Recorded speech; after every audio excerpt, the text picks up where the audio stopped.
আসসালামু আলাইকুম। কৃষিগুচ্ছ to the point সিরিজের এইটা হচ্ছে আমাদের দ্বিতীয় লেকচার এবং দ্বিতীয় লেকচারে আমি হচ্ছে তোমাদেরকে কোয়ান্টাম সংখ্যা নিয়ে একটু আলোচনা করব। অর্থাৎ কোয়ান্টাম সংখ্যা থেকে কৃষিগুচ্ছের প্রশ্নটা খুব বেশি আসে না, বাট আসলে মানে যদি আসে তাহলে আসলে কেমন প্রশ্ন আসতে পারে সেটা আমি তোমাদেরকে একটু দেখাবো। সাধারণত অ্যাডমিশনে যদি কোয়ান্টাম সংখ্যা থেকে কোয়েশ্চেন আসে তাহলে এই টাইপের কোয়েশ্চেনটাই বেশি আসে। সো কৃষিগুচ্ছ আসলেও এরকম কোয়েশ্চেনই আসবে ইনশাল্লাহ। সো দেখো, নিচের কোয়ান্টাম সংখ্যার কোন সেটটি সঠিক নয়, সঠিক, অথবা এরকম কোশ্চেন আসতে পারে নিচের কোয়ান্টাম সংখ্যার কোন সেটটি সঠিক নয়। সো এই টাইপের কোশ্চেনের ক্ষেত্রে চারটা অপশনে চারটা সেট দেওয়া থাকবে এবং তোমাকে চারটা অপশনে চেক করতে হবে, চেক করে দেখতে হবে আসলে কোন কোয়ান্টাম সংখ্যার সেটটি আসলে সঠিক। এখন এই যে তোমার চারটা অপশনকে তুমি যখন চেক করবা, অর্থাৎ চারটা কোয়ান্টাম সংখ্যাকে যখন তুমি চেক করবা, চেক করতে গেলে তোমাকে কোয়ান্টাম সংখ্যার নির্ণয়টা জানতে হবে। চলো আমরা একটু দেখে নেই। সো বেসিক্যালি তোমরা সবাই কোয়ান্টাম সংখ্যা যে চার ধরনের এটা আমরা সকলেই জানি। তাহলে কোয়ান্টাম সংখ্যা কয় ধরনের এটা আমরা সবাই জানি। কোয়ান্টাম সংখ্যা কয় ধরনের? চার ধরনের। একটা হচ্ছে তোমার কি প্রধান, প্রধানটাকে আমরা প্রকাশ করি এন দিয়ে। দুই নম্বর হচ্ছে তোমার কি সহকারী, সহকারীকে প্রকাশ করি আমরা কি দিয়ে? এল দিয়ে। তিন নম্বর হচ্ছে তোমার কি ম্যাগনেটিক বা চুম্বক, ম্যাগনেটিক বা চুম্বক সেটাকে প্রকাশ করি কি দিয়ে? এম দিয়ে। এবং চার নম্বর হচ্ছে তোমার কি স্পিন বা ঘূর্ণন কোয়ান্টাম সংখ্যা, যেটাকে আমরা প্রকাশ করি কি দিয়ে? এস দিয়ে প্রকাশ করে থাকি। এখন পর্যায়ক্রমে আমরা একটার পর একটা মান নির্ণয় করতে হয় সাধারণত। সো আমি জাস্ট তোমাকে বলে দিলাম যে চার ধরনের কোয়ান্টাম সংখ্যা আছে। কোয়ান্টাম সংখ্যা দিয়ে মূলত একটা ইলেকট্রনের তোমার অবস্থান নির্ণয় করা যায়, দ্যাটস ইট, আর কিছুই না। সো আমরা নির্ণয় করব আসলে কিভাবে প্রত্যেকটা কোয়ান্টাম সংখ্যার মান আমরা এখানে পেতে পারি। তাহলে প্রথমত আমরা যদি এখানে প্রধান কোয়ান্টাম সংখ্যা হিসেবে বলি, তাহলে প্রধান কোয়ান্টাম সংখ্যা n এর মানটা অলওয়েজ কি হয়ে যায়? 1 2 3 4 এরকম যে কোনো একটা পূর্ণ সংখ্যা হয়। এখানে প্রধান কোয়ান্টাম সংখ্যা দিয়ে কি বোঝাচ্ছে? বোঝাচ্ছে হচ্ছে কোনো একটা প্রধান শক্তি স্তর।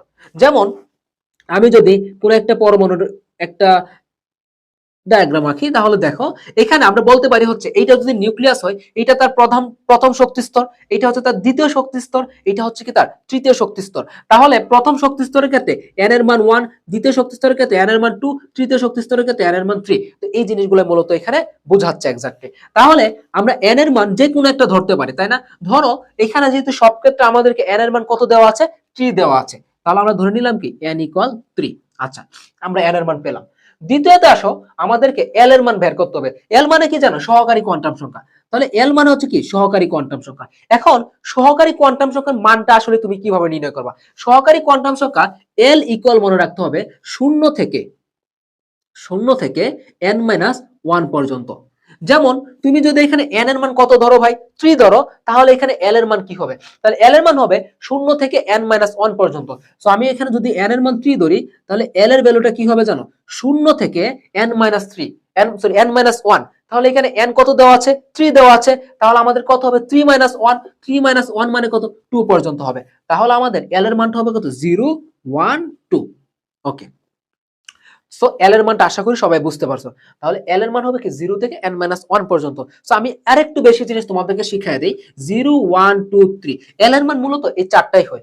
যদি এল এর মানটা 0 হয় তখন সেটাকে আমরা এস উপশক্তি স্তর, 1 হইলে আমরা পি উপশক্তি স্তর, 2 হইলে ডি উপশক্তি স্তর এবং 3 হইলে কি এফ উপশক্তি স্তর হিসেবে আমরা এটাকে ধরে নিই। এটা আমি জাস্ট এক্সট্রা তোমাদেরকে বলে দিলাম। ওকে, তো আমরা এল এর মানটা নির্ণয় করতে পারলাম। তারপর আসো আমরা যদি এখন এম এর মানটা নির্ণয় করতে চাই। এম বলতে কি বোঝাচ্ছে এখানে? ম্যাগনেটিক কোয়ান্টাম সংখ্যা। সো এম এর মানটা হচ্ছে কত হবে? এম এর মানটা হবে হচ্ছে তোমার -l থেকে +l পর্যন্ত। কি হবে? -l থেকে +l পর্যন্ত। ওকে, এখন দেখো আমরা আরো একটা জিনিস তোমাদের একটু বলে দিচ্ছি। তোমার n এর মানটা কার উপর নির্ভর করে না। কিন্তু তুমি দেখো আমরা যখন l এর ভ্যালুটা নির্ণয় করলাম, সরি এখানে 1 হবে। আমরা যখন এখানে l এর মানটা নির্ণয় করলাম, কার উপর নির্ভর করে নির্ণয় করলাম? n এর উপর নির্ভর করে। অর্থাৎ l এর মানটা নির্ভর করে m এর মানে n এর উপর। অপরদিকে m এর মানটা নির্ভর করবে কার উপর জানো? l এর উপর নির্ভর করবে। কারণ আমরা দেখতেছি কি এখানে m এর ভ্যালুটা হবে -l থেকে +l পর্যন্ত।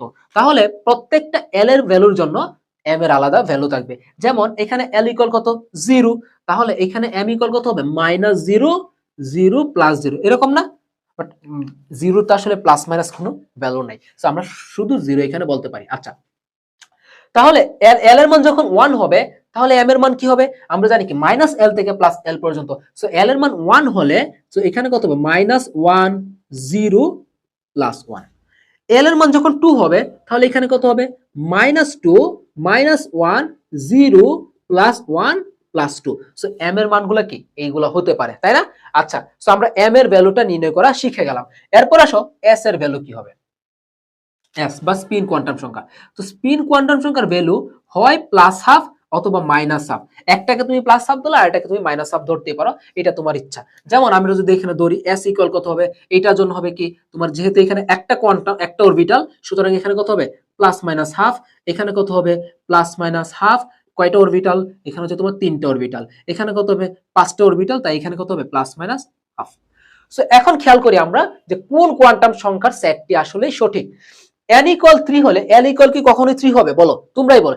n ইকুয়াল 3 হলে l ইকুয়াল 3 হওয়ার সম্ভাবনা নাই, কারণ আমরা জানি l এর মানটা n মাইনাস 1 পর্যন্ত, অর্থাৎ 3 মাইনাস 1 মানে কি 2 পর্যন্ত। এখানে 2 এর বেশি কিন্তু কিছু নাই। 3 কি আছে? নাই। সো এটা এমনিতেই বাদ।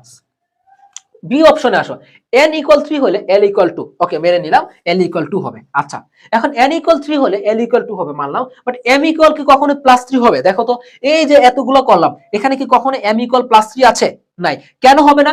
কারণ আমরা জানি কি m এর ভ্যালুটা কত হয় মাইনাস l থেকে প্লাস l পর্যন্ত। সো l এর ভ্যালু যেহেতু কখনো এখানে মানে 3 হবে না, সো এখানে -3 বা +3 পর্যন্ত যাওয়ার কোনো প্রশ্নই আসে না। সো m এর ভ্যালু এখানে কত হতে পারে -2 -1 0 +1 +2। সো এখানে l এর ভ্যালু যেহেতু কোনোভাবেই n মানে n 3 হইলে l এর ভ্যালু কখনোই 3 হবে না। সো m এর মানও কখনোই 3 হবে না, তাই এইটাও ক্রস।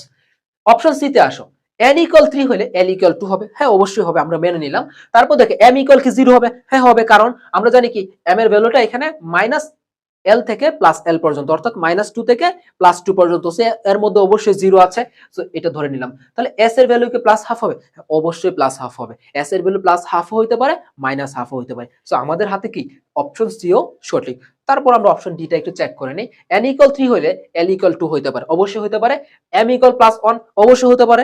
আচ্ছা, s ইকুয়াল 1, s ইকুয়াল কি কখনো 1 হবে? না, s এর ভ্যালু কখনোই 1 হবে না। s এর ভ্যালু হয় প্লাস হাফ অথবা কি মাইনাস হাফ, যে কোনো একটা হতে পারে। সো ওভারঅল আমরা যদি দেখি কি এখানে অপশন কোনটা সঠিক? সঠিক অপশন সি হচ্ছে কি এখানে সঠিক অপশন। সো এই টাইপের কোয়েশ্চেন গুলাই আসতে পারে কোয়ান্টাম সংখ্যা থেকে। কোয়েশ্চেন আসলে এর বাহিরে কোনো কোয়েশ্চেন তেমন আসতে পারে না। সো কোয়ান্টাম সংখ্যা থেকে এই জিনিসগুলো ভালো করে দেখবা, এবং কোন কোয়ান্টাম সংখ্যার সেটটি সঠিক কোনটা সঠিক নয় এই জিনিসটা জানলে ইনশাল্লাহ তোমার টোটাল কোয়ান্টাম সংখ্যা জিনিসটা কিন্তু কভার হয়ে যাবে। ঠিক আছে, পরবর্তী একটা এপিসোডে তোমাদের সাথে আবার দেখা হবে। আল্লাহ হাফেজ।